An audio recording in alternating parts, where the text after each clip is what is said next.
नमस्कार प्रिय विद्यार्थियों, जो विद्यार्थी बीएसटीसी की तैयारी करना चाहता है वो प्रभात क्लासेज यूट्यूब चैनल से जुड़े, जिसमें बीएसटीसी की संपूर्ण रीजनिंग का कोर्स करवाया जाएगा।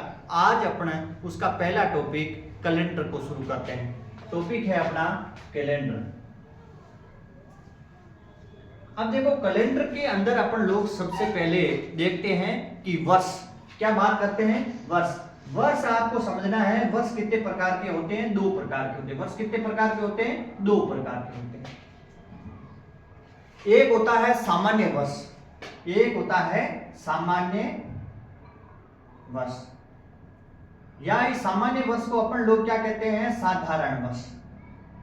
साधारण वर्ष, या इसको क्या कहते हैं? अलीप वर्ष। अलीप वर्ष। दूसरा होता है लीप वर्ष।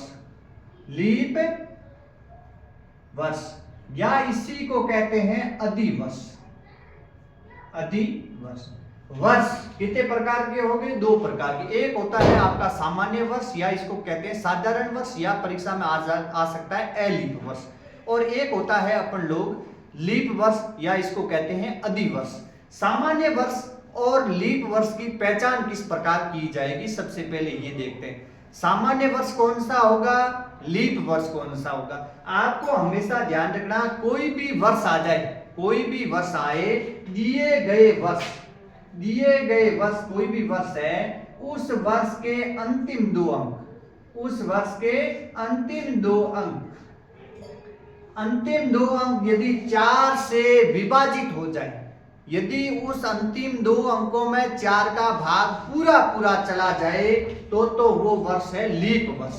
और अंतिम दो अंकों में यदि 4 का भाग पूरा नहीं जाएगा, वो आपका कौन सा होगा? सामान्य वर्ष। पहली पहचान ये, सामान्य है या लीप है, इसकी पहचान क्या है?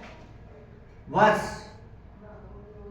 के अंतिम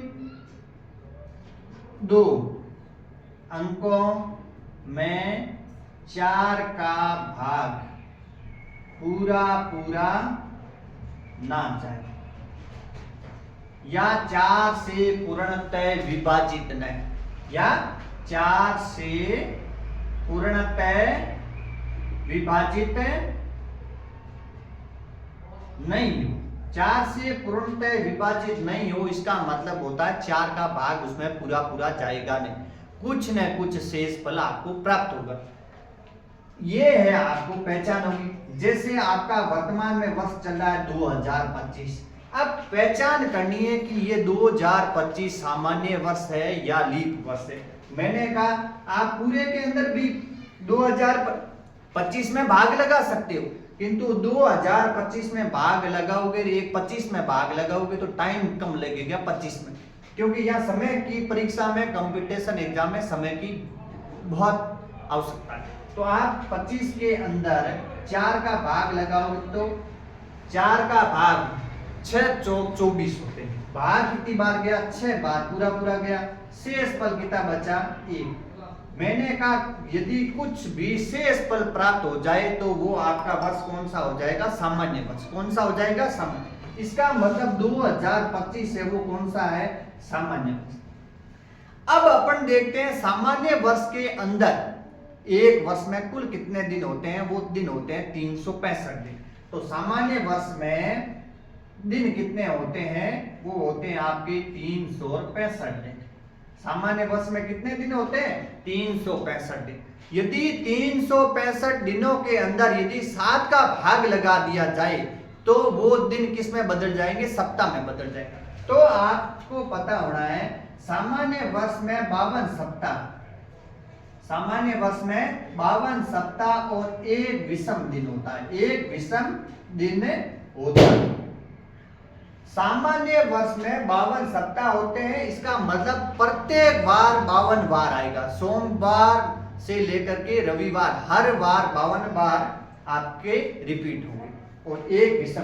और सामान्य वर्ष में ये ध्यान रखना है, सामान्य वर्ष जिस वार को शुरू होता है उसी वार को समाप्त होता है। इसका मतलब यदि 1 जनवरी को जो वार है 31 दिसंबर को वही वार होगा। यदि 1 जनवरी को सोमवार है तो 31 दिसंबर को सोमवार, मतलब जो वार होगा उस सामान्य वर्ष जिस वार को शुरू होता है उसी वार को समाप्त होता है। तो ये ध्यान रखना है, सामान्य वर्ष का प्रथम दिन का मतलब जिस वार को शुरू, प्रथम दिन तथा अंतिम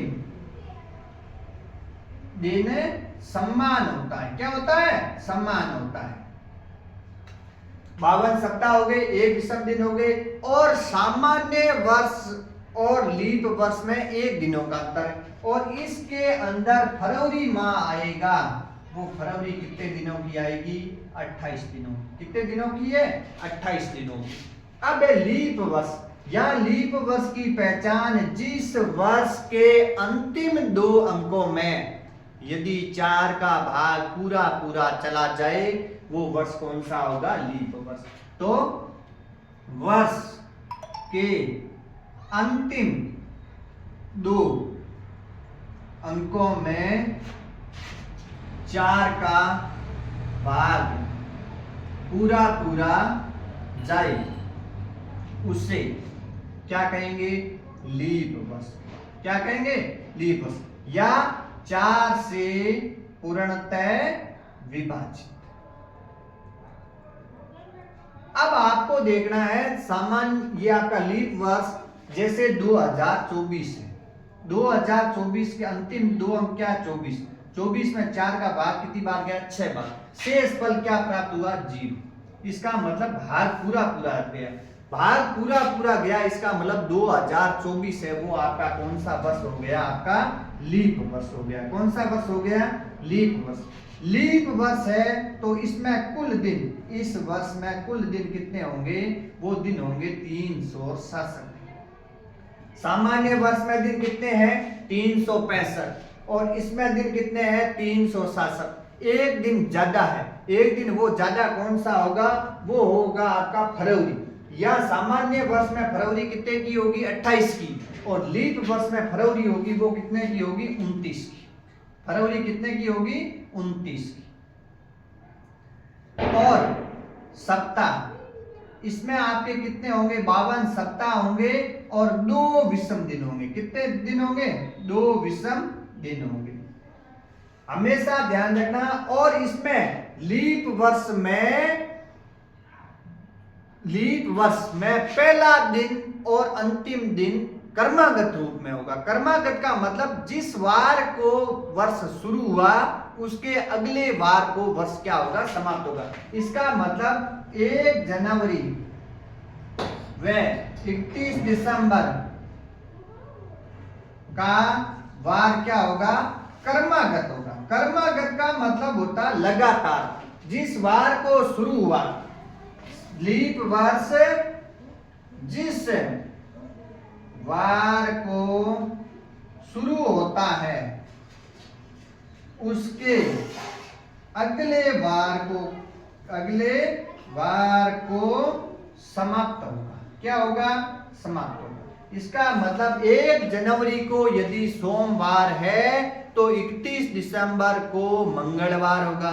यदि 1 जनवरी को मंगलवार है तो 31 दिसंबर को क्या होगा? बुधवार होगा। और आपको ये ध्यान रखना है कि लीप वर्ष और सामान्य वर्ष की आपको सामान्य क्या होनी चाहिए? इस प्रकार की पहचान होनी चाहिए कि कौन सा वर्ष सामान्य वर्ष है और कौन सा वर्ष आपका लीप वर्ष है। इस प्रकार की आपको हर चीज को क्या करनी है? ध्यान रखनी। और एक चीज आपको 1 से 100 वर्ष, 1 से 100 वर्ष है, 1 से 100 वर्ष के अंदर सामान्य वर्ष होंगे वो कितने होंगे? सामान्य वर्ष 1 से 100 वर्ष में सामान्य वर्ष होंगे वो कितने होंगे? 76 होंगे। परीक्षा में ये सवाल पूछ सकते हैं छोटा सा कि 1 से 100 साल में 100 वर्षों में सामान्य वर्ष कितने होते हैं? तो आपको ध्यान रखना कितने होते हैं? 76 होते हैं। और लीप वर्ष कितने होते हैं? तो वो होते हैं आपके कितने होते हैं? 24 होते हैं। कितने होते हैं? 24 वर्ष होते हैं 100 वर्षों में लीप वर्ष, और सामान्य कितने होते हैं? 76। आपको हमेशा हर तीसरे साल में क्या होता है? लीप वर्ष की पुनरावृत्ति होती है। इस प्रकार आपको सामान्य वर्ष और लीप वर्ष के बारे में आपको देखना है। और यदि इस प्रकार के ज्यादा से ज्यादा आपको वीडियो देखने हैं तो आप प्रभात क्लासेज के YouTube चैनल को आपको क्या करना है? सर्च करना है और उनको सब्सक्राइब करना है। जो नई क्लासें आपको आएगी तो उनका नोटिफिकेशन आपको प्राप्त होता रहेगा। धन्यवाद।